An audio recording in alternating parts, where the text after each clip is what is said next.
ఇప్పుడు కేవలం 7,999 up to 10 kgs వరకు బరువు తగ్గి అధిక బరువు నుంచి వచ్చే ప్రధాన సమస్యలను దూరం చేసుకోండి. సమంత చేతిలో సినిమాలున్నా లేకపోయినా నటిస్తున్నా రెస్ట్ తీసుకున్నా ఎప్పుడూ వార్తల్లో ఉండాల్సిందే. తనను ఎవరూ మర్చిపోకుండా ఏదో ఒక పోస్టుతో గుర్తు చేస్తూనే ఉంటుంది. ఇప్పట్లో మర్చిపోకుండా బికినీతో ముందుకొచ్చింది. సమంతకు బిక్నీ కొత్తేమీ కాదు. సూర్యతో జతకట్టిన అంజాన్లో బిక్నీతో కనిపించింది. ప్రస్తుతం హాలిడే ట్రిప్ లో ఉన్న శామ్ 2-piece బిక్నీతో ఒక్కసారిగా షాక్ ఇచ్చింది. మలేషియాలోని లగ్జరీ రిసార్ట్ లో ఉన్న శామ్ ప్రకృతి అందాలతో పాటు లేటెస్ట్ గా గ్లామర్ ఫోటోస్ ని పోస్ట్ చేసింది. సమంత హాలిడే ట్రిప్స్ కు వెళ్లడం, ఇలా పోస్ట్ పెట్టడం కామనే.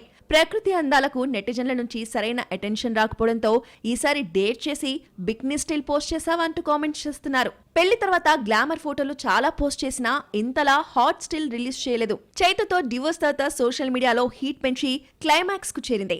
ఈ మలేషియా ట్రిప్ లో ఇంకెంత గ్లామర్ షో మిగిలిందో చూడాలి మరి. సినిమాలున్నా లేకపోయినా ఎంజాయ్మెంట్ అంటే శామ్దే. చేతి నిండా సినిమాలుంటే ఎంజాయ్మెంట్ కమిట్మెంట్స్ తర్వాతే. ఒక్క సినిమా లేకపోవడంతో ఏడాది నుంచి హాలిడే ట్రిప్స్ తో గడిపేస్తోంది శామ్. ప్రకృతే కాకుండా తన అందాలతో ఇన్స్టాకు విందిస్తోంది. ఖుషి తర్వాత తెలుగులోనే కాకుండా మరో లాంగ్వేజ్ లో కొత్త సినిమా సైన్ చేయలేదు. వెబ్ సిరీస్ సిటాడెల్ కు ఎప్పుడు మోక్షం వస్తుందో కూడా తెలియడం లేదు. పోనీ ఓటీటీలో బిజీ అవుతుందనుకుంటే అది లేదు. వెండితెర బుల్లితెరపై మెరవకపోయినా ఇన్స్టాలో మెరిసిపోతూ ట్రెండింగ్ లో ఉంటూనే ఉంది శామ్.